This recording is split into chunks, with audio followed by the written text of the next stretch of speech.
ශ්‍රද්ධාවන්ත පින්වතුනි, අද දවසේ මේ උතුම් ධර්ම දේශනාව තුළින් මේ පින්වතුන්ගේ ජීවිතයට ඉතාමත් වටිනා කාරණාවක් ශ්‍රවණය කරන්නට ලැබෙනවා. ඒ තමයි ඇතුවත් බැරි නැතුවත් බැරි මිනිස්සු ගැන. හැම මිනිසයාම තරහ කරගෙන හොඳ නැහැ. බුදුරජාණන් වහන්සේ ඒ ගැන දේශනා කළ දහම් කරුණු මේ හෝරාව ඇතුළත අපි කතා බහ කරනවා. ඉතින් සමහර මිනිස්සු තරහ කරගත්තට පස්සේ ඒකම අපේ මුළු ජීවිතේම විඳවන්න හේතු වෙනවා. ඉතින් ඒ නිසා මේවා තෝරා බේරාගෙන සැනසille වාසය කරන්න තමයි අපි මේ දහම් අවවාදේ ලබලා දෙන්නේ. ඉතින් කෙනෙකුට දහම් අවවාදයක් බුදුරජාණන් වහන්සේගේ අනුශාසනාවක් අහන්න සලස්වනවා කියන එක ලොකු පිනක්. ඉතින් අද ධර්ම දානයේ ලබා දෙන පින්වතුන් ඒ අප්‍රමාණ පින රැස් කර ගන්නවා. අග්‍රදී දුන්නට පස්සේ අග්‍රදී Tamanට ලැබෙනවා. ඉතින් මම මුලින් මතක් කළා වගේ අද ධර්මානුශාසනාවට කියලා දෙන්නේ ඇතුවත් බැරි නැතුවත් බැරි මිනිසු ගැන. දැන් සමහර වෙලාවට ධර්ම බුද්ධ දේශනාවේ තියෙනවා අපි ගත්තොත් මහා මංගල සූත්‍රය අසේවනාච බාලාණං පණ්ඩිතානංච සේවනා. බාලයෝ ඇසුරු නොකිරීමත් පණ්ඩිතයන් ඇසුරු කිරීමත්. එතකොට තමන්ට තමන්ගේ ජීවිතයේ ඉදිරියට මේ ජීවිතය ඉදිරියට රැගෙන යෑමේදී නුවණැත්තන් සත්පුරුෂයන් ඇසුරු කිරීම සහ අසත්පුරුෂයෝ බාලයෝ ඇසුරු නොකිරීම. නමුත් එහෙම කිව්වා කියලා බුදුරජාණන් වහන්සේ මිනිස්සු තරහ කරගන්න කියලා නැහැ. කවුරුත් තරහ කරගන්න කියලා බුදුරජාණන් වහන්සේ දේශනා කළා නැහැ. ඉතින් ඒ නිසා සමහර අය ඉන්නවා අසේවනාච බාලාණන් කියලා බුදුරජාණන් වහන්සේ දේශනා කළා තියෙනවා. තොපිනම් හරියන්නේ නැහැ කියලා මිනිසුන්ගේ හිතිරි දෙන විදිහට කතා කරලා තරහකාරයෝ ඇති කරගන්නවා. එතකොට අද දවසේ අපි මේ ඇතුවත් බැරි නැතුවත් බැරි මිනිස්සු, ඒ කියන්නේ සමහර මිනිස්සු තරහ කරගෙන බෑ. ඒ මිනිසුන්ගේ අඩුපාඩුකම් තියෙනවා, තරහ කරගෙන බෑ. එතකොට දැන් මේ වාගේ දෙයක් මොකද අපි මේ ධර්මානුශාසනාවකට කතා කරන්නේ? සමහර වෙලාවට මේ මිනිස්සු තරහ කරගන්න එක නිසා ඇති වෙන ගැටලු විසඳන්න ගියාම එයාට ආයේ බණක් භාවනාවක්වත් ඒ ධනක් පිනක්වත් කරගන්න බෑ. අර ප්‍රශ්න මැත්තේම ඉන්න වෙනවා. අපි කියන්නකෝ දැන් සාමාන්‍යයෙන් කෙනෙක් හිතන්නකෝ ඔන්න සතුරෙක් නිසා අපි කියමු නඩුවක් පැටවුණා කියලා. ඊට පස්සේ ওই නඩුවේම එල්ලිලා ඊට පස්සේ ධනෙ ඒ සඳහා ධනෙ උපයන ඒවා කරලා ඊළඟට ඒවට යන්නේන ගමන් බිමන් ගියාම කොච්චර වෙහෙසක්ද කොච්චර පීඩාවක්ද ඊළඟට ඒ සඳහා ධනෙ හොයන්න කරන දේවල් ඒවා දිහා බලනකොට පිනක් කරගන්න තියෙන මුදල් වියපෑදන් වෙනවා. ඊළඟට අනවශ්‍ය විදිහට ගොඩාක් අපිට මහන්සි වෙන්න සිද්ධ වෙනවා. ඊළඟට ඒ ප්‍රශ්න කල්පනා කරලා අහන බණක්වත් හිතට යන්නේ නැහැ. ඒ වගේ සමහර වෙලාවට මිනිස්සු තරහ වෙලා අධිහුණියම් කරනවා. ඊට පස්සේ ඒ අධිහුණියම් කපන ඒවයි ඒ වගේ විඳවන ඒවයි සමහර වෙලාවට ජීවිත පවා මේ බිල්ලට දෙන්න වෙනවා. අපරාධය අර දුර්ලභව ලැබිච්ච මනුස්ස ජීවිතේ. මේකට හේතුව තමයි මිනිස්සු තේරුම් ගන්න අසුරු කරන්න ඕන. හැම මිනිසයාම තරහ කරගෙන බෑ. ඉතින් ඒ නිසා හැම මිනිසයාම නෙවෙයි කවුරුත් තරහ කරගන්න හොඳ නැහැ.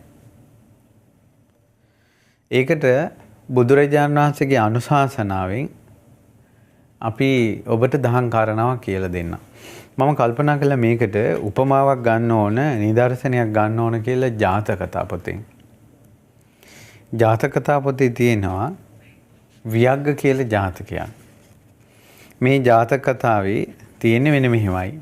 ඒ තමයි මේ වියග්ග ජාතකයේ නුවණ වැඩෙන බෝසත් කතා කියලා පින්වත් ලොකු සාන්නාංශي පරිවර්තනය කළ 28 වෙනි පොතේ දෙවෙනි ජාතක කතාව. මේකේ තියෙනවා දැන් සාරිපුත්ත මොග්ගල්ලාන මහරහතන් වහන්සේලාට හරිය අමනාපයෙන් හිටියා මේ කෝකාලික. හැබැයි ওই කෝකාලික අමනාප වගේම හැම වෙලාවෙම පටලැවෙන්නේ සාරිපුත්ත මොග්ගල්ලාන උත්තමයන් වහන්සේලාත් එක්කමයි. සමහරවිට කෝකාලික ඉන්න ආරාමේ සාරිපුත්ත මොග්ගල්ලාන උත්තමයෝ වැඩ හිටියට පස්සේ එයාට ඒක රුස්සන්නේ නැහැ. අවසන් වෙනකොට අමනාපයක් හට ගන්නවා එයාට. ඊට පස්සේ නමුත් වස් කාලයක් කිට්ටු වෙනකොට ආය සාරිපුත්ත මොග්ගල්ලාන මහරහතන් වහන්සේලා මතක් වෙනවා. ඊට පස්සේ යාම වෙලාවකට ඇවිල්ලා ආරාධනා කරනවා. සාරිපුත්තයන් වහන්සේලා දවසක් වදාලා ආයස්මතුනි අපිට වැඩ කටයුතු තියෙනවා. අපිට මේ පාර ඔහි මේ වස්වසන් දෙන්න විදිහක් නැහැ. ඉතින් ඇවිල්ලා හිස් අතින්ම ගියා.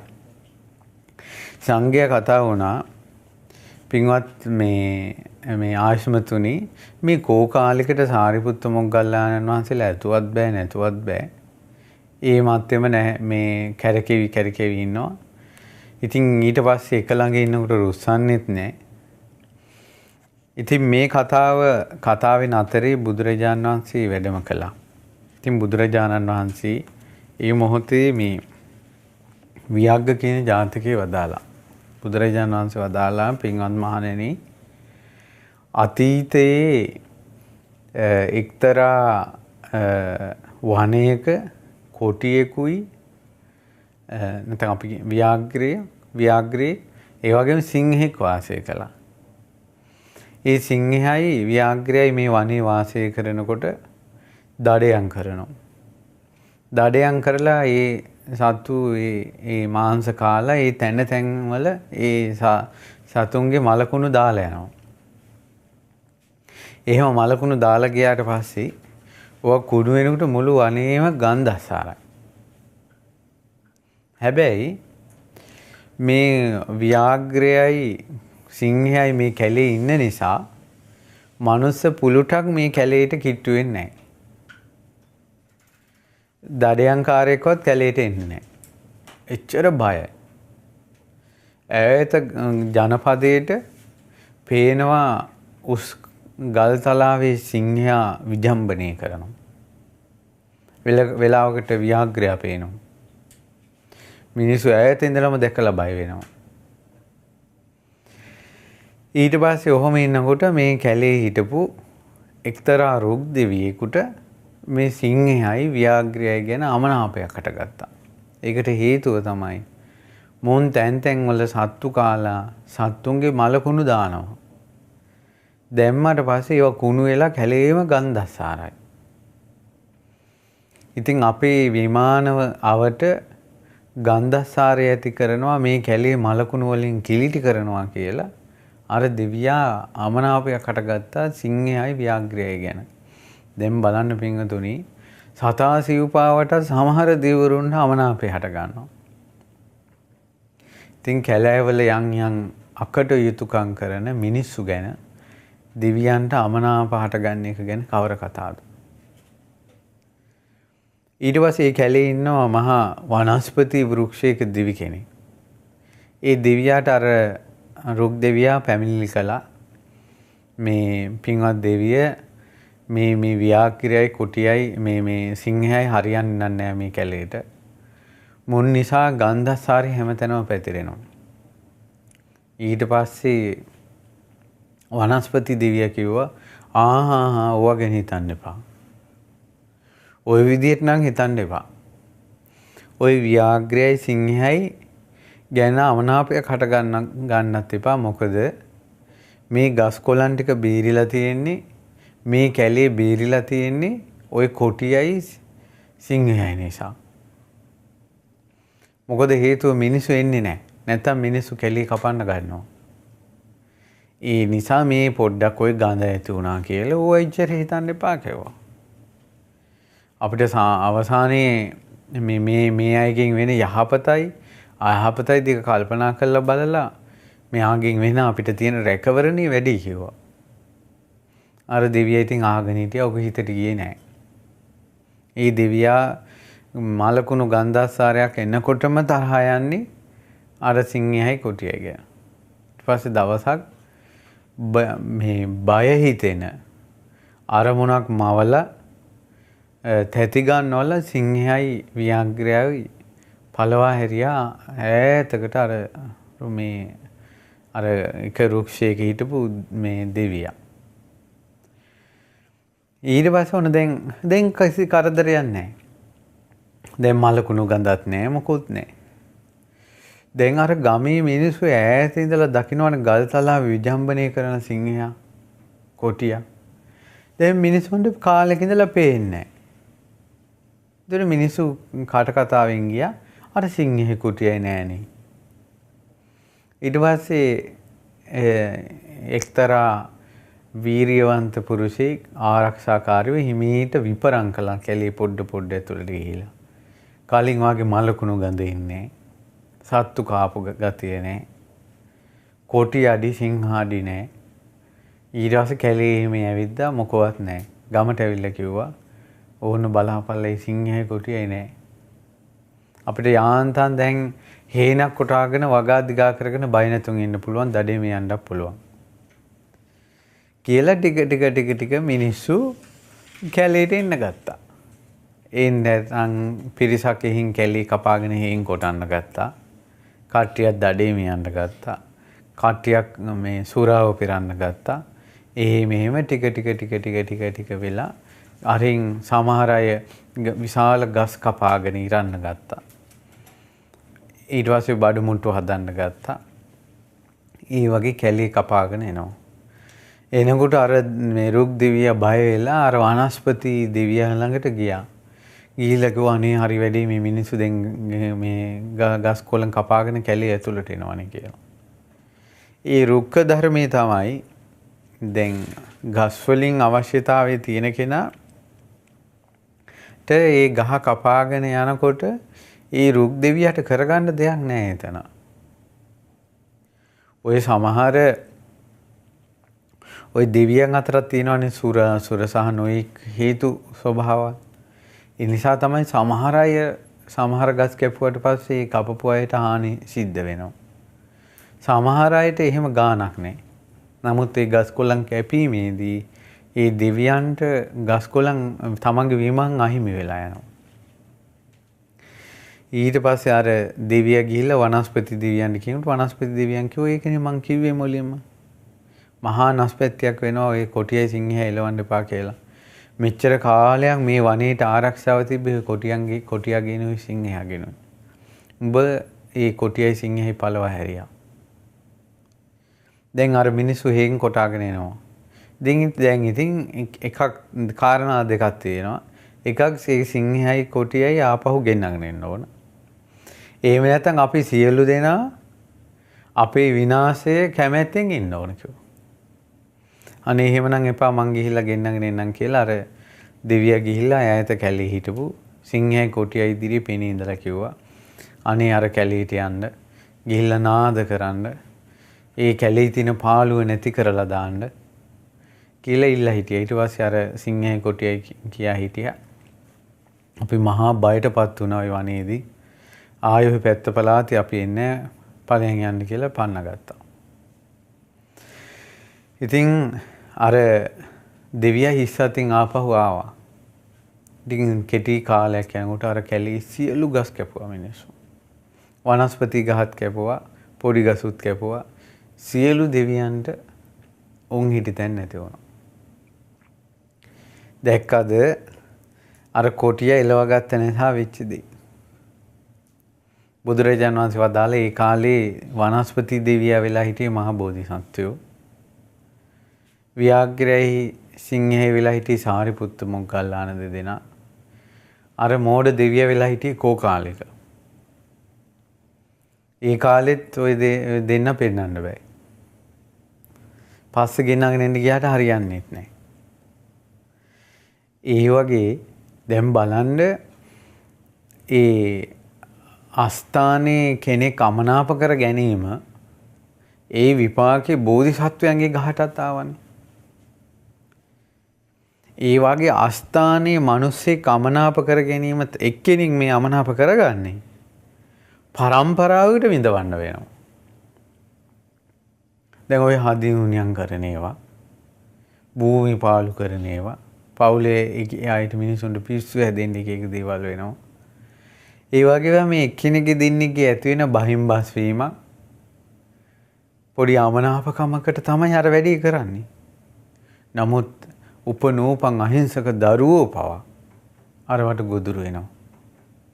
අප්‍රමාණ දුක් විඳිනවා. ඒ නිසා වින්තුනි මිනිස්සු තරහ කරගන්න එපා. බුදුරජාණන් වහන්සේ කාලේ කොසල් මහරජුරුවන්ගේ ඇමති කෙනෙක් හැම ඒ කොසල් රජුරුවන්ගේ හැම කටයුත්තකටම මේ ඇමතියා තමයි යවන්නේ. එච්චර ඒ ඇමතියා දක්ෂයි. හැබැයි ඇමතියා රජුරුවන්ගේ බිසවක් එක්ක නොමනා සම්බන්ධයක් පැවැත්තුවා.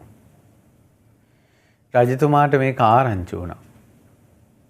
ආරංචි වුණාට පස්සේ රජතුමා මේකට කලබල වෙන්නේ නැතුව මේ ඒක ඉවසාගෙන ඉඳලා ඊට පස්සේ බුදුරජාණන් වහන්සේත් එක්ක දවසක් කතා කරද්දී බුදුරජාණන් වහන්සේ එක කොසල් රජුරු කියා හිටිනවා ස්වාමිනී මේ හිතට හරියට පීඩාකාරී අරමුණක් ආව ඒකයි පහුගිය කාලේ ආරාමයට දෙවුරන් විහෙරට එන්න බැරි වුණේ. ඒ තමයි මේ අපේ ඇමතියෙක් ඉන්නවා. ඒ ඇමතියා අපේ හැම කටයුත්තකටම උපකාරයි. නමුත් මේ වගේ නොමනා හැසිරීමක් තියෙනවා. රජෙක් විදියට මට ඕනම තීරණයක් ගන්න තිබ්බත් මං කලබල වෙන්නේ නැතුව මේ ඉවසලා ඉන්නවා කියෝ. බුදුරජාණන් වහන්සේ වදාලා රජතුමනි ඔබතුමාගේ ඉවසීම වටිනවා. අතීතේ පවා ඔය වාගේ ඉවසලා ජය අරන් තියෙනවා. කලබල වෙලා නෙවෙයි. කලබල වුණාට පස්සේ විනාශ සිද්ධ වෙලා තියෙනවා. අතීතේ එක ඔය වගේම අතීතේ එක රජ කෙනෙක්ගේ හැම කටයුත්තකටම දක්ෂ සූර වීර සෙම්පතියේ රජතුමාගේ බිසවත් එක්ක නොමනා සම්බන්ධයක් පවත්වනකොට රජුරුවන්ට ඒක අහුවෙලා රජතුමා මෙයාට කසපාරවල් දීලා දඬුවම් කරලා රටෙන් පිටුවහල් කරනවා. මෙයා මොකද කරන්නේ? මෙයා පිට රටකට ඊළඟ දේශයට ගිහිල්ලා මෙයා කොහොම හරි රජුරුවොත් එක්ක හිතවත් වෙලා දැන් මෙයා සෙම්පතිනේ මේ කලින් රටේ. එයා හැම දොරටුවක්ම හැම යුද්ධ උපක්‍රමයක්ම මේ රටේ දන්නවනේ. ඉතින් ඒ හැකියාවෙන් එයා ඒ රටේ ඉඳලා ඒ රටේ රජුරුව පොළඹවගෙන කැරැල්ලකින් ඇවිල්ලා මේ රටේ රජුරුව ආක්‍රමණය කළා. මුළු රාජ්‍යෙම විනාශ කළා. විනාශ කළා පර සතුරන්ට දුන්නා. ඒ ඔක්කොම උනේ එයා දක්ෂ කෙනෙක්.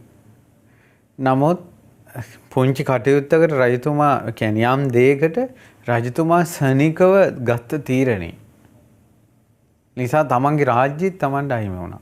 බිසෝ විතරක් නෙවෙයි. ඒ නිසා රජතුමනි සමහර කාරණාවලදී මිනිස්සු අමනාප කරගෙන බෑ කියුවා. දැන් සමහර මිනිසුන්ගෙන් අපිට මේ කියන්නේ කරදර තියෙනවා තමයි.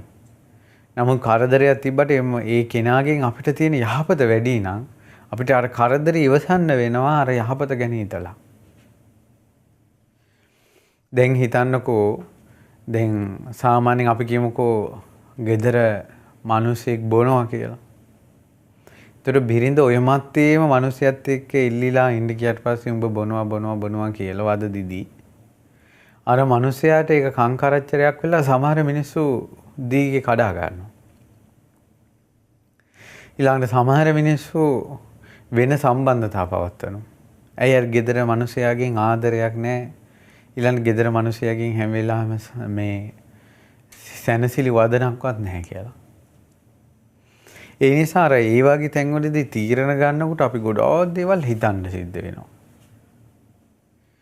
ගොඩාක් දුරට මේ ප්‍රශ්නේ විසඳ ගන්න ඉවසීමයි කලබල නොවීමයි නුවණක්කාරකමයි හරි උපකාරයි. ඉතින් ගොඩාක් ඔය අපිට මෝන දෙන්න ලැබෙන ඊළඟට අහන්න ලැබෙන දේවල් තමයි පෞල් ප්‍රශ්නවලදී. පෞල් ප්‍රශ්නවලදී මිනිස්සයා මොකක් හරි සම්බන්ධයක් හරි තියෙනවා කියලා බිරිඳට සැකීතිච්ච ගමන් බිරිඳ කරන්නේ දා ඉඳලා බයිනවා. ගෙදර රණ්ඩු. එතකොට මේ සාමාන්‍ය මිනිස්සෙගේ හිත තමයි ආස්වාදයට ඇලෙනවා ආදීනවේදී ඈත් වෙනවා. එතකොට සමහර වෙලාවට අර ස්වාමියාට ආදරෙන් කතා කරනවා අර මෙයාගේ අනියන් සම්බන්ධයක් තියෙන ස්ත්‍රිය ආදරෙන් කතා කරනවා. ගෙදර බෙරින්ද හැමදාම රණ්ඩු වෙනවා. රණ්ඩු වෙනකොට ආස්වාදයේ තියෙන පැත්තට හිත ඇදෙනවා. ආදීනවේ තියෙන පැත්තෙන් ඈත් වෙනවා. එතකොට තමන්ගේ බිරිඳගෙන් හිත ඈත් වෙලා අර අනියන් සම්බන්ධතාවයේ තියෙන බිරිඳ කෙරෙහි හිත බැඳී යනවා. ඒ වෙන්නේ ගෙදර ඒ දෙදෙනාගේ වචනවල වෙනස්කම් එක්ක. ඕනම නොමග ගිය මිනිසෙක් দমনය කරන්න උත්සාහ කරන්න උපක්‍රමයක් කරන්න පුළුවන්. එයාගේ වැරද්ද ලුකුවට ඔලුවට ගන්න නැතුව ආදරෙන් මෙයා වෙනස් කරන්න ගියොත් සමහර වෙලාවට කෑකොස්සන් ගහලා විසඳනවට වඩා වේගෙන් ප්‍රශ්නේ විසඳ ගන්න පුළුවන් වෙනවා. මේ කරුණු කාරණා ඇයි බනකට කියලා දෙන්නේ? මේ වාගේ සනික තීරණ කලබල වීම ඇති වෙලා මිනිස්සු තරහ කරගෙන ඇති වෙන ප්‍රශ්න කන්දරාව ඉදිරියේ සමහරවිට සිල් ගන්නවත් යන්න වෙන්නේ නැහැ. දානයක් දෙන්න වෙන්නේ නැහැ. හිත එකලහක් කරගෙන බණපදයක් අහන්න බෑ.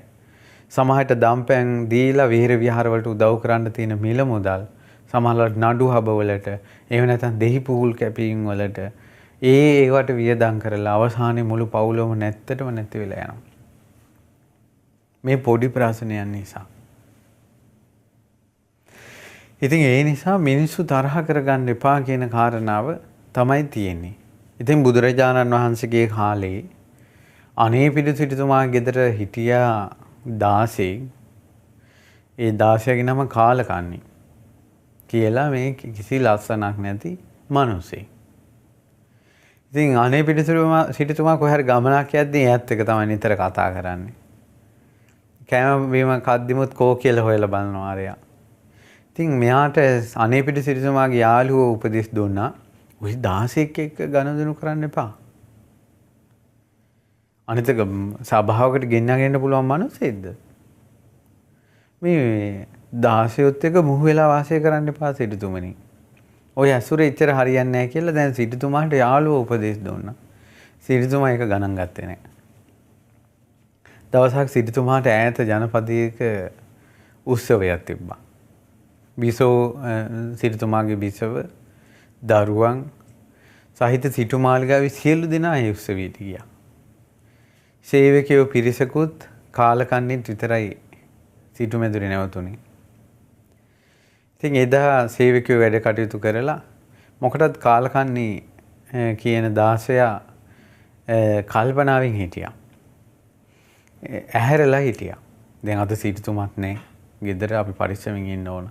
හොරුන්ට ආරංචි වුණාම සිටුතුමා මාලිගාවේ නැහැ කියලා. බලන්න අර මහා පිංකම් කරන බුද්ධ ශාසනයේ අග්‍ර උපස්ථායක මේ අග්‍රදායක ඒ වගේම සෝවාන් වෙච්ච හරි හොඳ ගතිගුණ තියෙන සිටුවරයාගේ ගේ බින්දින්න හොරු ආවනේ. හොරු වට කළා. ඒතර කාලකන්ණි 16 මේක අහගෙන මේ අවදානෙන් හිටියේ. ඔහුට තේරුණා අනිවාර්යෙන් හොරු වට කළා කියලා. ඉක්මනට ගණ්ඩාර ගහලා මිනිස්සු නැගිටවලා කෑ ගහපල්ලා බෙර ගහපල්ලා හක් මෙබපල්ලා හොරු ආවා කියලා කෑ ගහපල්ලා කියලා කෑ ගහනකොට හොරු ගෙන ආපු බඩු ඔක්කොම දාලා පැන්නා. පවදාවස සිරිතුමා එනකොට ගේ බේරිලා තියෙන්නේ අර කාලකන්ණි 16 නිසා. ඒ රජතුමාට මේ සිරිතුමාට එච්චර ආදරේ අනේපිඬු සිරිතුමාට. ඉතින් බලන්න ඒ හිතවත්කම මෙහානියක් වුණේ නැනේ. ඔහුගේ රූපේ බලලා, ඔහුගේ දාසකම බලලා මිනිස්සු තරහ කරගත්තා නම් සිටු මාලිගාවම ඉවරයිනේ. ඉතින් ඒ නිසා මිනිස්සු තරහ කරගන්න හොඳ නැහැ. බුදුරජාන් වහන්සේ වදාලා අගී සිටුතුමනි ඉස්සරත් ඔය වගේ එකක් වුණා කියනවා. මහා වනස්පති විශාල වෘක්ෂයක දෙවි කෙනෙක් හිටියා කියනවා. චූටි තනකොළ ගහක මේ හිටපු තනකොළ පඳුරකට අරක් ගත්ත දෙවි කෙනෙක් ඉඳලා තියෙනවා. ඒ දෙවියා අර විශාල වෘක්ෂයේ දෙවියත් එක්ක යාළුයි. අනිත් දෙවිවරු කිව්වා තනකොළ ගහක දෙවි කෙනෙක් එක්ක මේ සම්බන්ධතාව පවත්වන්න එපා. ඒ නිසා මේ මේ ප්‍රධාන දෙවියන්ට කිව්වා ඔබතුමා පොඩ්ඩක් ඈත් වෙලා ඉන්න ඔය පොඩි දෙවිවරුත් එක්ක සම්බන්ධතාවක් තියන්න නැතුන් කියලා. ඊට පස්සේ ඒක මහා දෙවියා කල්පනා කළේ නෑ ඒක ඉච්චර.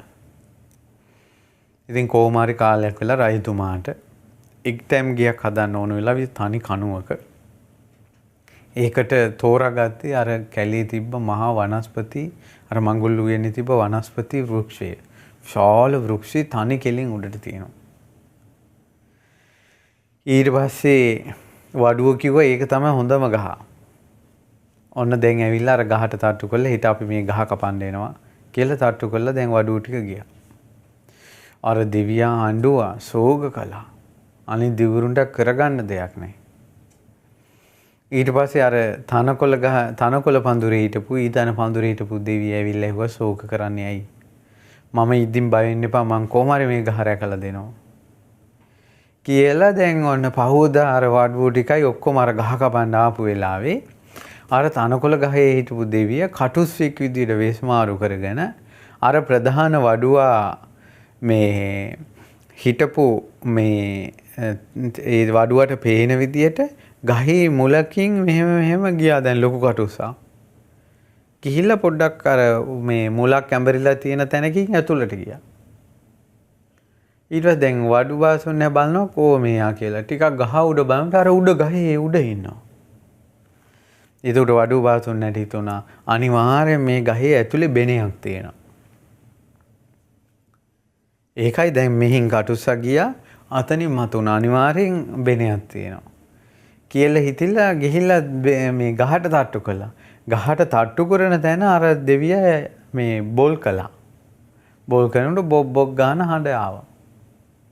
හඬ ආවට පස්සේ අනිත් වඩුවන්ට කතා කරලා කිව්වා බලපල්ලා ජීවිතේටම අපිත් මෙහෙම රැවටුනාමයි. මේ හොඳ ගහක් කියලා මේ බොල් ගහකටනේ මේක ඇතුලේ බෙනයක් තියෙනවා. අපරාධ මේ ගහ කපන්නේ. අපි වෙන ගහක් හොයාගමු කියලා වඩුව ටික ගියා. ඒ මහා වනස්පති වෘක්ෂයේ බේරුනේ අර චූටි තනකොළ ගහේ දෙවියන් නිසා. ඒ නිසා මහා ලොකු මිනිස්සු පොඩි මිනිස්සු ගණන් ගත්තේ නැති වුණාට පොඩි මිනිසුන්ගෙන්වත් ලොකු මිනිසයාට වැඩක් වෙනවා කියලා ඒ මිනිස්සු කල්පනා කරන්න. ඉතින් ඒ නිසා මිනිස්සු අමනාප කරගන්න එපා. මිනිස්සු තරහ කරගන්න එපා. ඒක අපිටම බලපානවා. බුදුරජාණන් වහන්සේ අසේවනාච බාලානම් පණ්ඩිතානංච සේවනා කියලා කිව්වේ. තමන්ගේ ජීවිතයේ ධර්ම මාර්ගයෙන් ඉදිරියට යෑමේදී ඇසුරු කළ යුතුයි ඇසුරු නොකළ යුතුයි තමන් තේරුම් ගන්න ඕන. හැබැයි මිනිස්සු තරහ කරගන්න කියලා නෙමෙයි. සමහරවල් මිනිස්සු ඉන්නකල් මේ මිනිසයාගෙන් කරදරේ කියලා සමහර කාන්තාව දොස් කිය ඉන්නවා. සමහරට මේ මිනිසයා නැති වුණොත් මිනිහා නැති ගෑනු කෙනෙක් තනි ගෙදරක ඉන්නකොට අනේක වූ බාධා උවදුරු උපද්‍රව ඒ ස්ත්‍රියට එනවා. එතකොට ඒ ස්ත්‍රියට එදාට හිතෙනවා මිනිස්සෙක් කියලා පිරිමියෙක් කියලා පඹෙක් හරි ගෙදර හිටියනම් හොඳයි කියලා. සමහර දරුවෝ ගෙවල් වල ඉන්න එක සමහර අම්මලාට කරදරයක්. නමුත් සමහර දරුවෝ නැති වෙච්ච දවසක තමයි තේරෙන්නේ අනේ උන් හිටියනම් කියලා. ඒ නිසා මොකටත් කවුරුත් තරහ කරගන්න නැතුව වාසය කරනවා නම් ඒක මම හිතනවා බුදුරජාණන් වහන්සේගේ ශ්‍රාවකයෙක්ගේ ලක්ෂණයක් කියලා. සමහර දේවල් තියෙනවා පුංචි දෙයට අමනාප බැඳගෙන අර මම කලින් කිව්වා වගේ හදිහුනියම් කරන ඒවා. ඔයවාගේ දේවල් කරලා පෞල් පිටින් විනාශ කරනවා. ඒ නිසා තමන් මිනිස්සෙක් එහෙම ලීසින් තරහ කරගන්න දැන් උදාහරණයක් ගත්තොත් එහෙම තවත් විස්තර කළොත් මේ තනි කාරණයක් විස්තර කරන්නේ. ඒ තමයි ඇතුවත් බැරි මිනිස්සු ඉන්නවා. හැබැයි මිනිස්සු ඔක්කොම තරහ කරගෙන බෑ කියලා.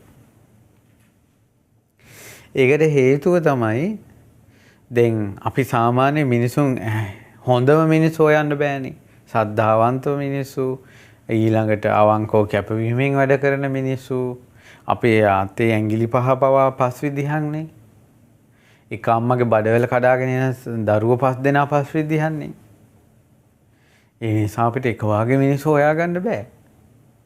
ඒ නිසා මිනිස්යන්ගේ හොඳ නරක දෙකම දිහා බලලා අපි මිනිස්සෙක්ගේ අඩුපාඩුකම් දෝෂ තිබුණත් ඒ මිනිස්යාගෙන් Tamanට තියෙන ප්‍රතිලාභේ වැඩි නම් ඒ කාරණාවේදී අපි යම් උපේක්ෂාවකට එන්න වෙනවා. අපි යන් ඔන්න සමහරට අපි ගමු ව්‍යාපාරයක්. ව්‍යාපාරයේ ප්‍රධානියෙක් ඉන්නවා. එයාගේ හොඳ සේවකයෙක් ඉන්නවා. සේවකයෙක් කියන්නේ දක්ෂ සේවකයෙක්. ඒ සේවකයා තමයි වෙනත් ආයතනත් එක්ක සම්බන්ධතා පවත්වන්නේ. ඒ අයත් එක්ක හිතවත් එයා. ඊට පස්සේ නමුත් මෙයා මේ ආයතනයේ වැඩවලින් යම් කොමිස් ගැහිල්ලක් කරනවා. එතකොට ප්‍රධානියාට මේක දැනගන්න ලැබෙනවා. එතකොට ප්‍රධානියා කල්පනා කරනවා මේ කොයි මෙහෙම හරියන්නේ නැහැ, මේකේ වංචනික කටයුතු වෙන්න දෙන්න බෑ. වහාම අරයා සේවයෙන් පහ කරනවා. ගෙදරට යවනවා.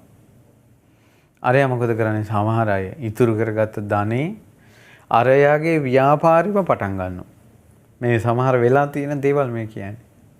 ඒ ව්‍යාපාරෙම පටන් ගන්නවා. එතකොට බාහිරත් එක්ක අර ආයතනයේ දෙද්දිම සම්බන්ධතා විශ්වාසය තිබ්බේ මෙයත් එක්කනේ වෙන ආයතන. ඒ විශ්වාසයෙන් ඒ හිතවක්කම් වලින් එයාගේ ව්‍යාපාරය කරගන්නවා. අර ප්‍රධානියාගේ ව්‍යාපාරය කඩා වැටෙනවා. අපි දන්නම සිද්ධි තියෙනවා. තරහ වෙලා ගිහිල්ලා ඒ බිස්නස් එකම පටන් ගන්නවා. පටන් ගත්ත ගමන් අරයා කඩාගෙන වැටෙනවා. එතකොට ඒ නිසා අපි ගොඩාක් කල්පනාකාරී වෙන්න ඕන කියන එක කියන්නේ. එතකොට සමහරවිට එයාගේ කොමිස් ගහිල්ල කියන එකයි එයාගෙන් ආයතනයට වෙන සේවයයි දෙක සංසන්දනය කරලා යම් උපේක්ෂාවකටපත් වෙලා අනාගතේ එවැනි දෙයක් නොකරෙන විදිහට කලබල වෙන්නේ නැතුව ඉවසීමෙන් යුතුව වැට බඳින්න සිද්ධ වෙනවා. ඉතින් ඒක නුවණත් එක්ක තමයි සිද්ධ වෙන්නේ. ඉතින් ඒ නිසා පින්වතුනි බුදුරජාණන් වහන්සේගේ ශාසනයේ අපි බුදුරජාණන් වහන්සේගේ අවවාද අනුශාසනා පුංචි දෙයක්වත් අපතේ යවන්නට කියලා දෙයක් නැහැ. කොසල් රජුරන්ට වදාළනේ කලබල වෙන්නේ නැති හිටියේ හොඳයි කියලා.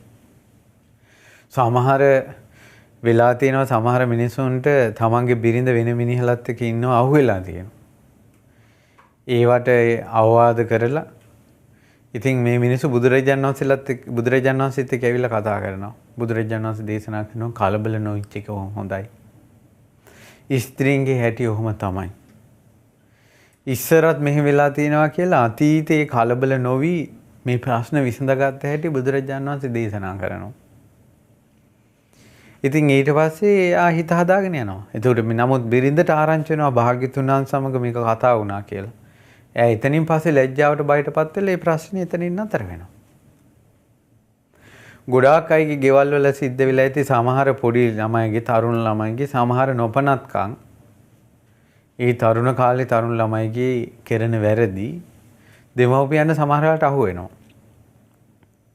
අහු වෙලා අහුණාට ඒ දෙමව්පිය සමහර වෙලාවට උපේක්ෂයි.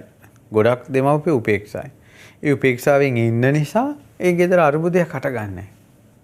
සමහරට දෙමව්පියෝ තමන්ගේ වැරද්ද දැනගත්තා කියලා ළමයි දැනගත්තට පස්සේ සමහරට ළමයි ලැජ්ජාවට ඒ වැරද්දත් නතර කරනවා. එතකොට අර ළමයෙක්ගේ එකපාරම වැරද්දක් අහු වුණා කියලා දෙමව්පියෝ කලබල වෙන එක හොඳ නැහැ. ගොඩාක් දෙමව්පියෝ ළමයිගේ ප්‍රශ්න ඉදිරියේ ප්‍රශ්න විසඳන්න යනකොට තමන් පුංචි කාලේ යාව අමතක කරනවා. ඒ කියන්නේ මමත් තරුණ කාලේ කොහොමද හිටියේ? මම පොඩි කාලේ කොහොමද හිටියේ කියලා තමන් හිතෙන් ඒ වයසට යන්නේ. තමන් හිතෙන් ඒ වයසට ගිහිල්ලා ඒ ප්‍රශ්නේ ගැන යම් මධ්‍යස්ථ භාවක ඉඳලා වැඩිහිටියෙක් විදිහට උපදෙස් දෙන්න ඕන. ගොඩාක් දෙමව්පියෝ නම් නිහඬ බව. ඒ කියන්නේ එකපාර වරද්දක් අහු වුණාට පස්සේ දරුවෙකුට කෑකොස්සන් ගහගෙන හැඟට කඩාපනිනව කරන්නේ. ඒ දෙමව්පියන්ගේ තියෙන මෝරපුකම. ඒක හොඳයි. හැබැයි නිතර වැරදි වෙනවා නම් දරුවෙකුට දෙමව්පියන්ගේ අවවාදය වටිනවා. ඉතින් ඒ නිසා මේ ඔක්කොම තේරුම් ගන්න මේ කරුණු කාරණා මේ විදිහට විස්තර කරන්නේ පින්වතුනි මේ මිනිස්සු තේරුම් ගන්න බැරිව අපි කලබලයට ගන්න තීරණ නිසා කලාතුරකින් ලැබෙන මනුස්ස ජීවිතේ දුර්ලභව ලැබෙන මනුස්ස ජීවිතේ අපිට අර ධනක් පිනක් කරලා බණ භාවනාවක් කරලා ධර්ම දේශනාවක් අහලා පාඩුවේ සැනසille ඉන්න තියෙන අවස්ථාව නැති වෙනවා මේ අහක යන ප්‍රශ්න වලට මැදිහත් වෙන්න ගිය ගම. සමහර අයගේ ජීවිතේ නඩු සමහර අයගේ ජීවිතේ ලෙඩ දුක් වලට බලතොවිල් තියෙනවා, දෙහි පුහුල් කපනවා. සමහර අය කපපු දෙහි ටික එකතු කළොත් එහෙම මුළු ලංකාවටම ලුණු දෙහි හදලා දෙන්න පුළුවන්. එච්චරම දෙහි කපලා ගෙවල් වල ප්‍රශ්න වලට. සමහර අයට උන් හිටි තැන් අහිමි වෙලා ගෙවල් දොරවල් අතහැරලා ගිහිල්ලා. මේ ප්‍රශ්න. ඊට පස්සේ ඒ වගේ මහා දුක් අන්දරාවක් පිටින් ඉන්නකොට දැන් අද කාලේ බණ කියන ආම්දුරන්ට ප්‍රාතිහාර්ය පාන්න බෑනේ. බුදු කෙනෙක් නම් ප්‍රාතිහාර්ය පාලා හරි ඒ වගේ කෙනෙක් බේරගනි. අද කාලේ මිනිස්සුන්ට ඒ වගේ තැනක ඉඳලා බණක් අහන්න බෑ. මිනිස්සු දැන් අපි කියමු පහුගිය කාලේ ගෑස් ප්‍රශ්න ওই වගේ ප්‍රශ්න වලදී මිනිස්සු පාරේ දිගා වෙලා ගෑස් ඉල්ල කෑ ගන්නවා. ওই මිනිස්සුන්ට උතන බණක් දාලා දුන්නොත් ආයිද මොන බණද මිනිස්සු අහන්නේ? මේ මිනිස්සුන්ගේ ඔළුවේ තියෙන්නේ උයාගන්නේ කොහොමද? බත් ටික උයාගන්නේ කොහොමද? ළමයිට කන්න දෙන්නේ කොහොමද? කියලා මිනිස්සු ඉන්නේ. මේ බණ අහනවා කියන එකට හිත එක තැනකට ගන්න බෑ. දැක්කද මේ බාහිර ප්‍රශ්නත් එක්ක කැලැත්තෙන්න ගියාට පස්සේ දවසින් දවස මනුෂ්‍ය ජීවිතේ ගත කරන්න තියෙන ආයුෂත් ගෙවිලා යනවා. නමුත් මේ ප්‍රශ්න වලට මැදිහත් වෙලා හිතේ ඇති වෙන තරහ, වෛරය, පීඩාව, හිංසනය, තාඩන, පීඩන, වද බන්ධන මේවත් එක්ක අවසානයේ අකුසල් ගොඩාක් රැස් කරගෙන මනුස්සයා කය බිඳලා මරණින් මත්තේ දුගතිය යනවා. බුදුරජාණන් වහන්සේ කෙනෙක් මැරුණාට පස්සේ උපදින හැටි විස්තර කරද්දී බුදුරජාණන් වහන්සේ වදාළා විපිලිසර හිතෙන් මැරුණොත් මරණින් මත්තේ උප්පත්ති දුගති. පහන් සිතින් මැරුණොත් මරණින් මත්තේ උප්පත්ති සුගති. ඒ නිසා මේ කරදර ප්‍රශ්න කල්පනා කර කර ඉඳලා මිනිසුන්ගේ හිත පහන් වෙන්නේ නැහැ. මිනිසුන්ගේ හිත විපිලිසර වෙනවා. හැකිලෙනවා. ශෝකයට සංතාපයට බර වෙනවා. බර වුණාට පස්සේ ඔය වාගේ මැරෙන මිනිස්සු කොහොමනම් මරණින් මත්තේ සුගතිය යන්නද? ඉතින් ඒ නිසා සුගති සම්පත්තියත් අහිමි වෙනවා. නැත්තම් සාමාන්‍යයෙන් දැන් සුගති සම්පත්තියත් අහිමි වෙලා නම් මේ ප්‍රශ්න වලට මැදිහත් වෙච්ච නිසා මේ මිනිසුන්ට මේ ජීවිතේ කොච්චර ධනෙ තිබ්බත් මේ ජීවිතේ මිනිස්සු කොච්චර වැජමිලා හිටියත් මේ අවුරුදු 50-60ට ඒකේ ඇති ඵලෙ කුමක්ද? මරණින් මත්තේ අවුරුදු කෝටි ගාණක් දුගතිය දුක් විඳින්න සිද්ධ වෙනවා. ඒ නිසා පින්වතුනි තමන් සංසාරේ හොරකම් කරලා තිබ්බේ නැත්නම් කාගෙන්වත් තමන්ගේ වස්තුව තවත් කෙනෙකුට හොරකම් කරන්න බෑ. තමන් මොහොත අනිත් අයගෙන් දේවල් කඩා වඩා ගත්ත නිසාමයි අපේ දේවල් මිනිස්සු කඩා වඩා ගන්නේ. එක්කෙනෙක් කර්මය ගෙවනකොට තව එක්කෙනෙක් කර්මය රැස් කරගන්නවා. ඒක තමයි සංසාරේ. ඊළඟට ගෙවල් වල පවා තමන්ට මේ වගේ දරුවෝ, මේ වගේ අම්මා, මේ වගේ කියලා තමන්ට මේ පිරිස මුණ ගැස්වන්නේ තමන්ගේ කර්මය විසින්මයි. ඔබගේ මව ඔබට තෝරලා දුන්නේ ඔබගේ කර්මයමයි. ඔබගේ පියා ඔබට තෝරලා දුන්නේ ඔබගේ කර්මයමයි. ඊළඟට ඔබගේ බිරිඳ මේ තමයි ඔබට ලෝකේ ඉන්න ඔබගේම බිරිඳ කියලා තෝරලා දුන්නේ කර්මය විසින්. ඔබගේ ස්වාමියා තෝරලා දුන්නේ ඔබගේ කර්මය විසින්. ඔබගේ සේවක පිරිස තෝරලා දුන්නේ ඔබගේ කර්මය විසින්. ඇයි මම එහෙම කියන්නේ? බුද්ධ කාලේ මහා බෝධිසත්වෝ පෙරම් පුරන ජීවිතවල ඒ බෝධිසත්වයන්ගේ පිරිවර විදිහට ඉන්නේ බුදු පිරිසමයි. අසෝමා ශ්‍රාවකයන් ඇතුළු බුද්ධ ශාසනයේ පීඨ පිළිසරණ ලබාගත් ඒ ශ්‍රාවකයන් වහන්සේලාමයි පිරිවර විදියට ඉන්නේ. ඉතින් ඒ නිසා තමන්ට ඕන පිරිවර තමන් හැදෙන්නේ. තමන්ගේ අහලු මිත්‍රාදී. ඉතින් ඒ නිසා පින්වතුනි මේවා ලේසි දේවල් නෙවෙයි. ඒ නිසා තමන්ගේ දැන් අපි හිතන්නකෝ මේ මනුස්ස ලෝකේ ගුණධර්ම වලින් පිරිපුන් මහ බෝධිසත්වයෝ වගේ උත්තමයෙකුට අම්මා වෙන කෙනා තාත්තා වෙන කෙනාත් පෙරම් පුරපු අයමනේ. බෝධිසත්වයන්ගේ අම්මා කියන එක්කෙනා බුදුරජාණන් බෝධිසත්ව ගුණයත් එක්කයි අම්මා තාත්තා තෝරන්නේ. ඒ අම්මට තාත්තට බුදු වෙන දරුවෙක් ඉපදෙන්නේ කුසේ එයා සංසාරයකට පෙරම් පුරලා තිබ්බ නිසා. ඊළඟට ඒ වාගේ උතුම් කෙනෙකුට බිරිඳක් වෙන කෙනා ස්ත්‍රීන් අතර පින්වන්තම කෙනා වෙන්න ඕන. ඉතින් කර්මානුරූපව යසෝදරා තේරුවා. ස්ත්‍රීන් අතර පිනෙන් අධික මහා පින්වන්ත යසෝදරාට ස්වාමියා වෙන කෙනා ඒ යසෝදරාගේ පිනෙන්ම තේරුවා බෝධිසත්වයෝ. බෝසත් අම්මා කෙනෙකුට බෝසත් තාත්තා කෙනෙකුට දාව උපදින දරුවා කර්මයේ විසින්ම තේරුවා සංසාරයේම පුතා වෙන රාහුලයන්. අවුරුදු 13කට පස්සේ තමයි රාහුලයන් ඉපදුනේ. ඒතර බලන කර්මානුරූප ස්වභාවය. එතකොට ඒ නිසා අපිට මේ ඊළඟ තමන් ඉපදෙන ගම, තමන් ඉපදෙන රට මේ ඔක්කොම තෝරන්නේ තමන් විසින් කරපු කර්මයක් එක්කමයි. නමුත් අපිට වෙලාවකට හිතෙනවා මේ වගේ ගමක අපි මොකට ඉපදුනාද? මේ වගේ රටක මොකට ඉපදුනාද? මේ වගේ පැත්තක මොකට ඉපදුනාද? මේ වගේ සහෝදරයෝ මොකට හම්බ වුණාද? කියලා අපි තීරණය කළාට අපි දැන් කිව්වට ඔබගේ කර්මයේ විසින්මයි මේ පරිසරය තේරුවේ. ඔබට මේක සුදුසුයි කියලා. ඔබ ඉපදුන පරිසරයේ හෝ ඔබ ඇසුරු කරන අය ඔබගේ සේවකයන් ඔබට නුසුදුසුයි කියලා ඔබ හිතුවට ඔබේ කර්මයට සුදුසුයි. ඔබට නුසුදුසු වෙන්න පුළුවන්. ඔබගේ කර්මයට සුදුසුයි. ඒ නිසා මේවා තේරුම් අරන් වාසය කරන්න ඕන. තමන්ට සතුරු වැඩි නම් ඒ වෙලාවට කල්පනා කරන්න ඕන සංසාරේ දැන් සාමාන්‍යයෙන් අපිට පන්නා පලිගන්න සතුරු කී දෙනෙක් නම් සංසාරේ ඇතිද තව? අපෙන් පලිගන්න සපත කරපු දිවුරපු පොළවේ අත්ගගහා අපෙන් පලිගන්න එනවා කියලා කියපු මිනිස්සු සමහරවිට දැන් නිරේ. ඒ මිනිස්සු මනුස්ස ලෝකෙට ආවට පස්සේ යම් දවසක අපිත් මුණ ගැහුණොත් එදාට වෛරය පටන් ගන්නවා.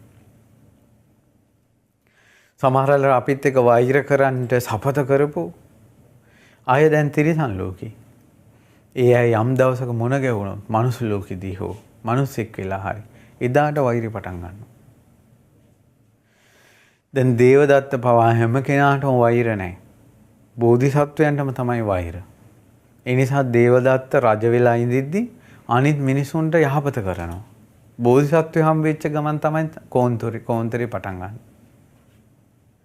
ඒ නිසා තමයි බුදු කෙනෙක් පහළ වෙන කාලේ දේවදත්ත ශාක්‍ය කුලයේම ඉපදුණා. හේතුව දේවදත්තටත් පින තිබුණා ඉච්චරම. ඇයි ඔවුන් රජ වෙලා ඉද්දින් බමුණු වෙලා ඉද්දින් මිනිස්සු වෙලා ඉද්දින් පින් කරපු අය. දේවදත්ත කාශ්‍යප බුද්ධ ශාසනයේ මල් මාලා ගොත කාශ්‍යප බුදුරජාණන් වහන්සේගේ සෑය වැඳලා තියෙනවා. දේවදත්ත. බුදුරජාණන් වහන්සේ මුණ ගැහිච්ච තැන තමයි බෝධිසත්වය මුණ ගැහිච්ච තැන තමයි අන්තම පහත් විදියට පරිගන්නේ. ඉතින් බුදුරජාණන් වහන්සේ පිරිනිවන් පෑවා. ඉතින් දේවදත්ත කරගත්ත පාපයට නිරේ ගියා.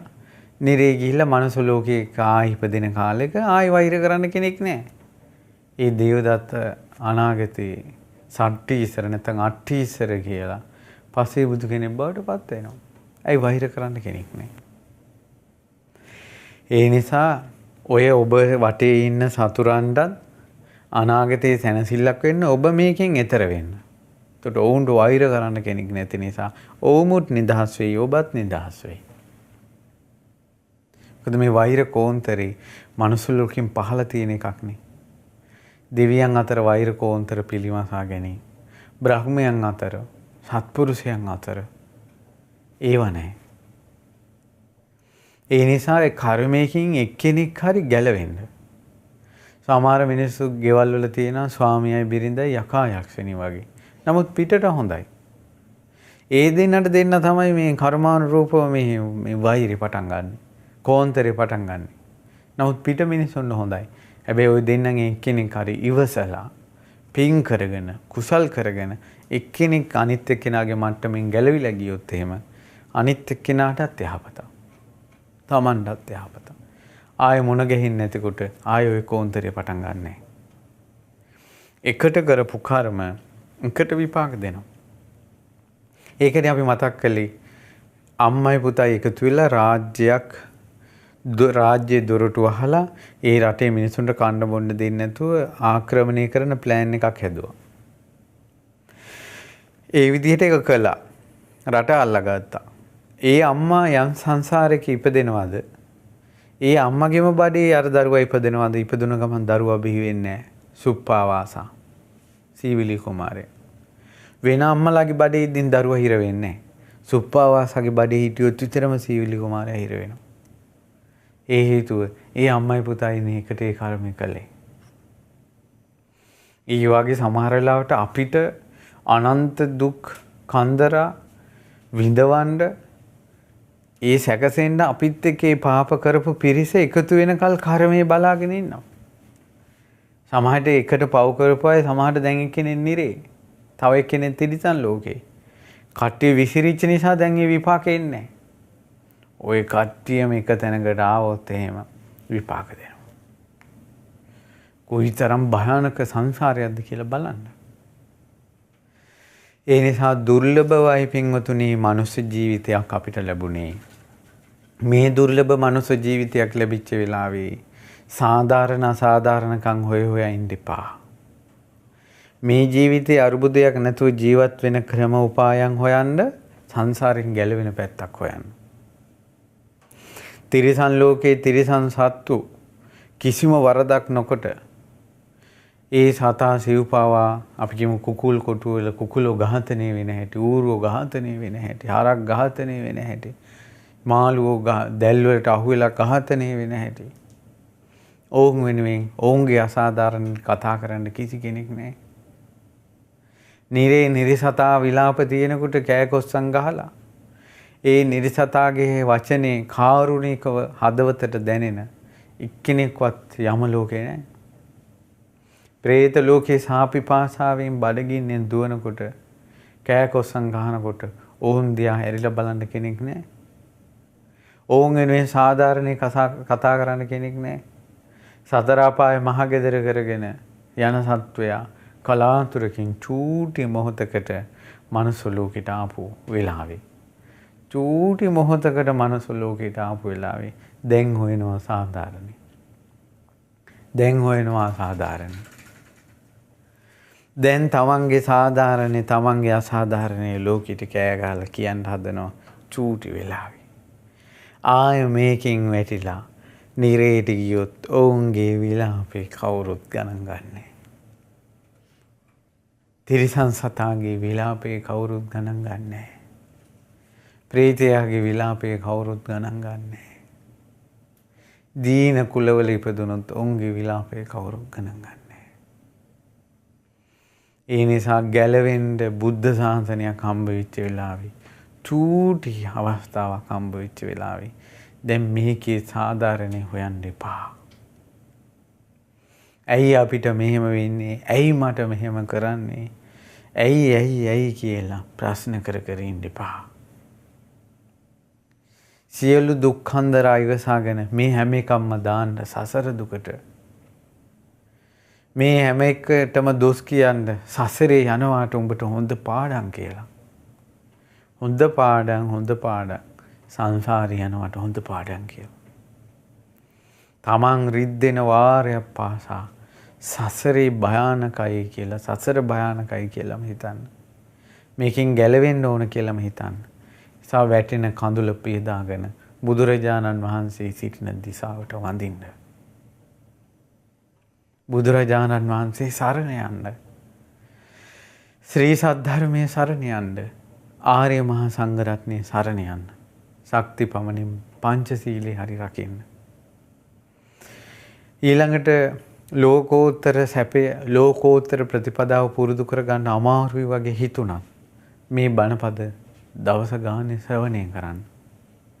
ඒ මොහොතට හිතේ ඇතිවෙන සැනසීම හරි. යම් දවසක ඔබ මහා සැනසීමක් කරා ගෙනියනවා ඒ මොහොතේ ඉපදෙන පුණ්‍ය ශක්තිය. මිනිස්සු තරහ කරගන්න එපා. මිනිස්සුත් එක්ක පටලැවෙන්න යන්න එපා. තේරුම් ගන්න මේ මිනිසුන්ගේ හැටි, සංසාරේ හැටි, සසරේ යනවට මේ හොඳ පාඩම්. ඊළඟ මිනිසුන්ගෙන් අපිට කරදරයක් වෙනකොට, හානි වෙනකොට එයාගෙන් වෙන හානියයි එයාගෙන් වෙන උපකාරයයි දෙක කල්පනා කරලා බලන්න. සමහර අය ළඟ ගෙවල් වල අය රණ්ඩු වෙනවා. නමුත් ලෙඩක් දුකක් වුණාම කෑ ගහනකොට දුවගෙන ඉන්නේ ළඟ ගෙදර මිනිස්සයා. පිට මිනිස්සු එන්නේ පස්සේ. ඉතින් ඒ නිසා ඒව ගැන පොඩ්ඩක් කල්පනා කරලා බලන්න. අපි මිනිස්සු විදියට ඉපදලා ඉන්නේ. අපිට කාත් කවුරුත් ඕනේ නැහැ කියන තැන අපිට කතා කරන්න බෑ. අපිට එක එක්කෙනාගේ උපකාර අපිට ඕන වෙනවා. ඉතින් ඒ නිසා ඒවත් කල්පනා කරලා බලලා නුවණින් යුතුව සමාජයට මුහුණ දෙන්න. ඒක ඔබගේ සීලයටත් නෙවෙයි සමාධියටත් නෙවෙයි ප්‍රඥාවට අයිති කාරණාවක් මම ඔය කිව්වේ. සීලයට වැඩිය සමාධිය උතුම් සමාධියට වැඩිය ප්‍රඥාව උතුම්. මම අද ඔය කියපු කාරණාව අයිති සීලයටත් නෙවෙයි සමාධියටත් නෙවෙයි ප්‍රඥාවට නුවණින් මිනිස්සු තීරුම් අරන් අසුරු කරන විදිය. ඒ නිසා සියල්ල දන්නා වූ සියල්ල දක්නා වූ බුදුරජාණන් වහන්සේ අපිට අනුකම්පාවෙන් ওই ධර්මයේ අපිව හික්මවා වදාලා. ඒ නිසා ඔබටත් මිනිස්සු තීරුම් අරගෙන මිනිස්සු තරහ කරගන්න නැතුව මේ මනුස්ස ජීවිතේ නුවණින් යුතුව ඒ කරදර බාධා හැමුවේ මොහොන දීලා වාසය කරන්නටත් ඒ වගේම මේ දුර්ලභ ලැබිච්ච මනුස්ස ජීවිතේ තව තව පින් දහම් කුසල් දහම් රැස් කරගෙන මේ දුක්ඛිත සංසාරේ නිදහස් වෙන්නත් වාසනාව ලැබේවා කියලා එක ඉතින් සිත ප්‍රාර්ථනා කරනවා.